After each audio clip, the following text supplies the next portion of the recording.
Hercule et l'amphore étolienne. Un endroit formidable pour se procurer des... Chérie, mais qu'est-ce que tu fabriques? Mais je narre, voyons. C'est Hercule. Le narrateur, ce sera Hercule, c'est le plus beau. Ce qui ne contribuera à rien, mais c'est pour marquer l'occasion. Et quand Ajax a dérapé sur l'huile d'olive, c'était trop drôle. Icar a tellement ri que son jus de pamplemousse lui sortait par le nez. Eh bien, je vois que vous savez dépeindre votre public cible. Il est difficile de croire qu'hier encore j'étais un adolescent insouciant et rieur, demi-dieu et apprenti héros. Ce que tu es encore au moment où tu racontes tout ça. Donc c'est pas si difficile à croire. Tout ça fut bouleversé quand elle est entrée dans ma vie. Cette poupée de chiffon animée, sérieux, aucun être humain ne se déplace comme ça. Avant de passer à la grande révélation, on apprend que quelqu'un a volé une amphore d'eau d'oubli aux enfers. Je suis un dieu avec une réputation à soutenir. Une réputation que tu as bien soutenue quand 2 prisonniers à toi se sont fait la malle sous ta surveillance, ou lors des nombreuses autres fois qu'Hercule t'a ridiculisé. Oh, attendez, vous allez rire, j'ai failli oublier. Il y a une autre chose importante dans l'histoire. Peur et terreur, les fils d'Arès. Ouais, mes persos préférés. Ils sont trop contents d'aller à un concert, mais leur papa Arès n'aime pas qu'ils aient trop nourri les chiens, donc il les prive de sortie. Vous êtes consigné. La mythologie grecque représentée dans toute sa splendeur. J'aimerais bien qu'il oublie toute l'affaire. Ah. Aïe, j'ai une idée, ça fait mal. Et la grande révélation arrive enfin. Salut, on m'a dit que tu es un héros, tu peux le prouver? Vous savez, votre intrigue perd un peu de poids si dès le départ on sait exactement comment ça va se finir, hein. Oh, cette fille prendra-t-elle une importance dans la vie de Hercule, ou bien oublieront-ils leur rencontre à la fin à cause de l'eau d'oubli susmentionnée? Le suspense est à son comble. J'avoue qu'au stade où ils en sont quand il est question de chier sur la continuité avec le film, la première option ne serait pas particulièrement plus insultante que d'habitude, mais la seconde option reste assez évidente. Ouais, mais bien sûr, ouais. Es-tu toujours aussi éloquent? Bon, je reconnais que la petite référence n'est pas trop mal, et au moins ils n'en font pas des caisses à ce niveau-là. Je m'appelle... Mégara! Mégara semble avoir un passé trouble avec Adonis. Accepte la vérité, tu es sous mon charme. Oh mais... Hey les enfants, ça vous dit de détruire une théorie Disney avec tonton Maillot? On théorise qu'Adonis est le fameux petit copain pour lequel Mégara a vendu son âme. Tu m'as vendu ton âme pour sauver la vie de ton petit copain. J'y crois pas une seconde. La silhouette du film ne correspond pas trop, et de quoi Meg pouvait le sauver exactement? Sachant que le but premier de Meg dans l'épisode, c'est d'oublier son rendez-vous d'un soir avec lui. Elle n'a pour l'instant aucun lien avec Hadès. Mais qui êtes-vous?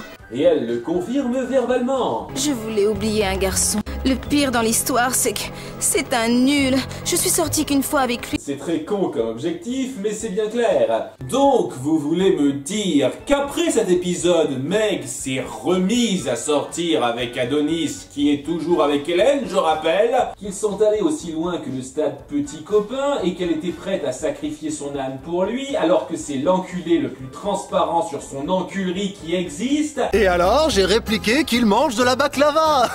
Ça fait passer Mégara pour une grosse cruche. Se faire abuser comme ça est très vaguement acceptable quand on a l'intelligence d'Hélène, mais ça ne passe pas du tout pour quelqu'un comme elle. Accepter cette théorie, ça revient à reconnaître que Mégara était une débile sentimentale qui se laisserait berner par ça. Ah non!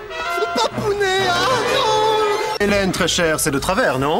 Non, on ne dirait pas. Mais bien sûr que si. Oh, tu as oublié un coin. Et déjà que cet épisode crache pas mal sur l'intelligence de Meg, j'ai pas envie d'aller plus loin. Quoi qu'il en soit, elle dit avoir besoin de retrouver une soi-disant amphore familiale. Je ne peux pas payer grand-chose. Je ne pourrais accepter de paiement pour une action héroïque. En le faisant, je violerais l'article 26 du code du héros. Article que tu n'as pas hésité à contourner dans le film. En fait, c'était un énorme mensonge.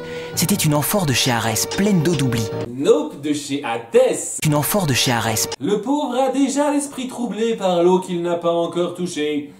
Et Meg avait payé un centaure pour la dérober. Elle se servait de moi pour s'assurer qu'il ne lui fasse pas d'entourloupe. Bien sûr, à l'époque, j'en savais rien. Il y avait des tas de choses que je savais pas à l'époque. Oui, parce que ça a beaucoup changé entre ce moment-là et celui où tu nous racontes tout ça. Oh, remarquez, au moins maintenant je sais. Qu'est-ce que je disais? Heureusement que tu es là pour faire la narration, tu apportes une de ces plus-values, c'est dingue. Mais il s'avère que le centaure est au bar pour adultes de l'épisode précédent, et Meg décide de se faire passer pour un couple avec Hercule. Hein? Ouais. Oui, on est amoureux. Je sais pas mentir. Pourtant, il y a des fois où ça a pas l'air de te poser de gros problèmes de conscience. Mais ça ne marche pas, et c'est à Hercule de trouver la solution. Oh, je connais bien l'endroit. On va y rentrer. Et quand? Dans 2 secondes. Reviens ici! D'accord, en dépit du fait que ce soit juste de la grosse chatte 2 fois d'affilée, j'apprécie un peu qu'on fasse une référence un chouïa subtil à un épisode précédent. Et c'est pour ça que l'épisode en question a été diffusé après celui-ci. Vous avez vraiment l'art de tout foutre en l'air dans cette série. Mais on apprend que le centaure, qui n'a pas de nom, a déjà revendu l'amphore à Peur et Terreur. Ok, j'aurais juste une question. Comment ils ont pu être au courant qu'une amphore d'eau a été dérobée et par qui? D'ailleurs, c'est une chance pour eux que ça tombe pile poil au moment où ils en veulent. D'accord. Le centaure ne veut pas rembourser Meg et c'est là qu'Hercule intervient. Je veux pas me battre à la loyale. J'avais mal à la mâchoire et je n'y voyais pas très clair. Pourtant, avant la fin de la nuit, j'allais déguster encore plus. Moi aussi, l'épisode n'est pas terminé.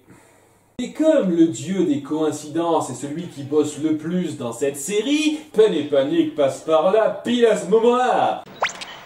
Où est passé cet amphore? Du calme, petit, c'est pas moi qui l'ai. Je l'ai envoyé par Chronos Post au plus offrant. De 1, ce calembour est nul. De 2, non, on a vu que tu leur as vendu directement. J'ai pas une mémoire de poisson rouille. Oh, regarde! Alors signez ici, monsieur Terreur. Est-ce que Peur et Terreur voulaient pas avoir les bras encombrés sur le chemin du retour? Le plan de Peur et Terreur consiste à renverser l'eau d'oubli sur leur père et à le vieux coup de la porte entrouverte afin qu'il oublie qu'il les a consignés et qu'ils puissent se rendre à leur concert. Punaise, vous avez vraiment sorti votre meilleur matériel pour l'épisode où Megara apparaît, les mecs. Ouais. Et au passage, le fait d'être consigné ne vous a pas empêché de sortir acheter votre putain d'enfort. Papa, tu peux venir, papa viens voir un Tu peu veux ce qu'il y a venir dans jeter notre un coup chambre. d'œil? Mais Arès n'est pas là apparemment et c'est Hercule et Meg qui viennent ouvrir. Oh, ça ne s'est pas renversé. Il y a quelque chose à l'intérieur? Ouais, il y a de l'eau d'oubli. Notre eau d'oubli. C'est de l'eau de l'autre monde, celle qui fait tout oublier? C'est ce qu'ils viennent de dire. Mais c'est là que Meg le lâche alors qu'il essaye de la protéger. Hurlement dramatique! Elle se fait capturer juste après par Peine et Panique et Hercule se retrouve seul et trahi. Je ne veux plus me souvenir de Meg, même si je sais que je l'oublierai jamais. Et voilà, c'est la fin de mon histoire. On apprend alors que depuis le début, il raconte tout ça à 2 Spartiates de passage peu après que Meg l'a quitté. Ce qui veut dire que d'une part, sa narration n'a rien apporté, et d'autre part, ça n'avait aucun sens. Il n'est pas censé savoir la majorité des trucs qu'il raconte à ce stade. La situation aux enfers, les plans de Peur et Terreur, les plans cachés détaillés de Megara. Il n'a aucun moyen d'être au courant de tout ça tout de suite. Mais une Spartiate a assisté à l'enlèvement de Meg. Elle était traînée par 2 espèces de zigotos. Et un verdâtre et un À violacé. peu près de cette taille? Peine et Panique. Merci, dieu des coïncidences. Et alors qu'il part à sa rescousse, Peur et Terreur sortent enfin, après être restés enfermés bêtement pendant facile un quart d'heure, le temps qu'Hercule récite son poème. J'étais emballé par ton histoire. Alpha plus. Il est parti par là. D'accord. Et ça suffit pour qu'il le retrace sans problème. Donc Hercule rattrape Peine et Panique, et après un échange niant-niant... Je t'ai bien aimé au premier coup d'œil. C'est juste... J'ai eu si peur. Si jamais tu avais su la vérité sur moi, tu n'aurais pas voulu m'aider. Vraiment? Au premier coup d'œil? Bon, Peur et terreur s'invitent à la fête.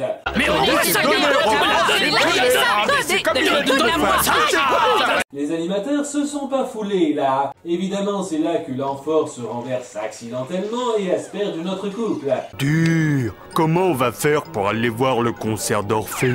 Étant donné que ça vous a pas été très difficile de sortir de chez vous à 2 reprises, je vois pas trop où est le problème. Et pour ces deux-là, oublie-les.